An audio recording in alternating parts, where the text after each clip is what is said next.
রাজ্যে ফের একবার উঠে এলো নাবালিকাকে ধর্ষণের অভিযোগ। অভিযোগের তীর নাবালিকার বাবার বিরুদ্ধেই।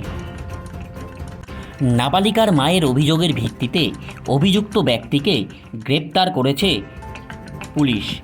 এমনই চাঞ্চল্যকর ঘটনাটি ঘটেছে নদিয়ার নবদ্বীপে।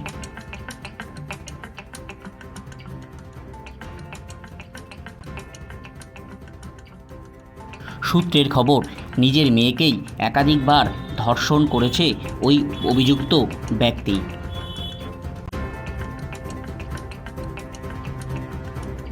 নাবালিকার মায়ের অভিযোগের ভিত্তিতেই অভিযুক্তকে গ্রেপ্তার করেছে পুলিশ প্রশাসন।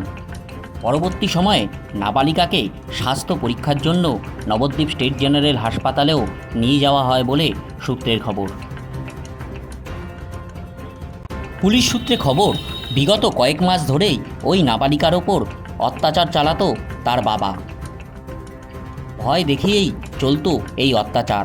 সম্প্রতি এমনই ঘটনা পুনরায় ঘটার পরই ওই নাবালিকা তার মায়ের কাছে বলে।